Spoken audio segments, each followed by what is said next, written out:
Hello and welcome to the SciFirst MovieTalk episode. So in this episode, I'll be discussing the 2007 DreamWorks animated storybook comedy sequel, Shrek The Third, as directed by Chris Miller in his feature-length directorial debut, and indeed, as the name might suggest, is the third movie in the overall Shrek franchise.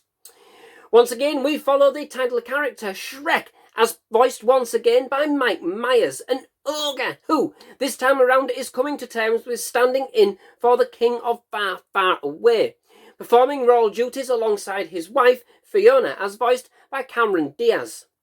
Shrek is still pining for his swamp, the simple life full of mud, bugs and slime. However, the unexpected passing of the king makes Shrek number one in line for the throne, much to Shrek's disdain, not thinking an ogre is exactly right for the job. So then Shrek sets off on a mission. He loves these missions, along with his trusty companions, Donkey, as voiced again by Eddie Murphy, and Puss in Boots, as voiced by Antonio Banderas, to find the only other living heir to the throne, Arthur Pendragon, as voiced by Justin Timberlake. However, a disgruntled Prince Charming, as voiced by Rupert Everett, who we met in the last movie and who did not get his happily ever after, has other ideas, and while Shrek is away from the kingdom, lays siege to the castle, taking Fiona hostage along with a number of other well-known princesses, with help from some of fairy tale's other cheesed-off villains. Will Shrek make it back to Far, Far Away in time to save the kingdom from complete devastation? Will he ever convince Arthur that he's the right man for the job? And that's all at the same time Shrek must contemplate becoming a father. Now, I must say, prior to watching the film, I did really kind of struggle to recall the plot of this one.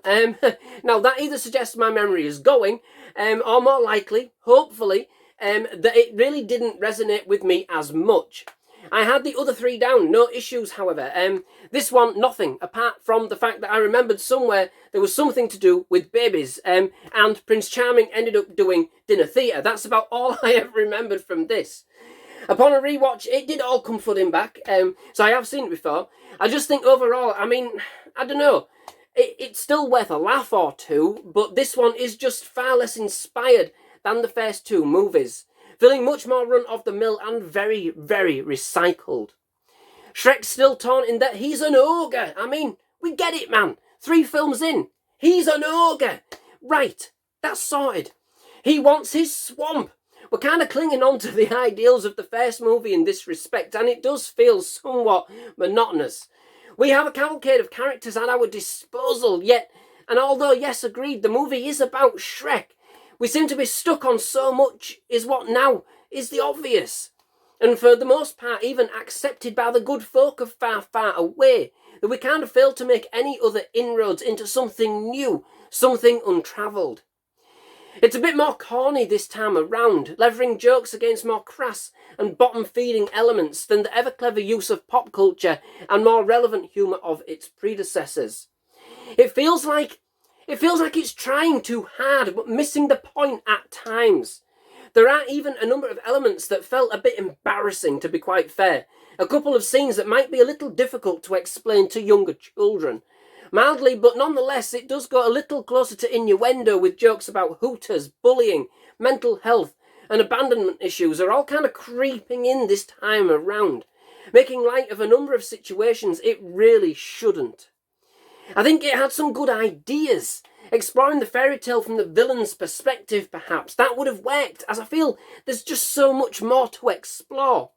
But none of the supporting cast in this respect was ever really brought to us in any real depth. Even Prince Charming never really evolved in any way from the previous movie. Still a whining playboy, yet we are led to believe he had the brains and the inclination to pull off the raid on Far, Far Away with his posse of sulky miscreants.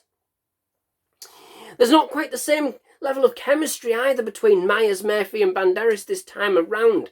It just doesn't feel quite as slick or as natural as it had done.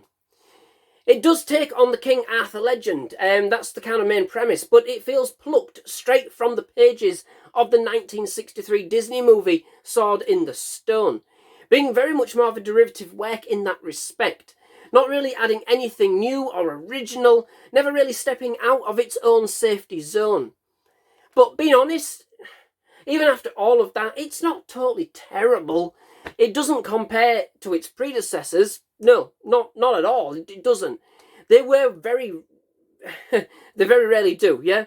And whilst not as clever or as captivating as the first two movies, it's still a charming tale, no pun intended, that tries to carry a heartwarming idea, just perhaps without that pizzazz and kind of flow of energy that we'd kind of come to expect of the franchise. Both the Gingerbread Man, as voiced by Conrad Vernon, and Pinocchio, as voiced by Cody Cameron, have a couple of great moments themselves, though. It would have been great to kind of see more of these guys, but what we did see was satisfying, all told. There's also an expanded role for Fiona and a corny but cool action sequence with the princesses as they collectively try and escape imprisonment by Prince Charming and kind of look to take the castle back for themselves. So there's elements, you know. It's a bit of a mixed bag, that's the thing. I did find it funny and generally entertaining, whilst at the same time pining for more of what had come before.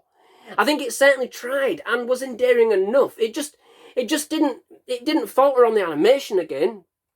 And at least for the most part, the characters were at least true to their origins. It just felt, unfortunately, a little bland.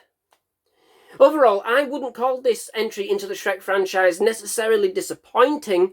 Perhaps lacklustre would be a better word to describe it. It's got some entertaining, redeeming qualities for sure, but it fails to kind of recapture the spark and the magic of the first two, which were, all in all, absolutely at the top of their game. This ends up being middle of the road tier quality, you know. Disappointing. A lot more bag and basement jokes and more drawn out comedy than it really needed. It's an okay addition to the franchise, I guess, just not the best it could have been, with a much more thinner story and one that really doesn't kind of progress any of the characters in any new or real meaningful ways.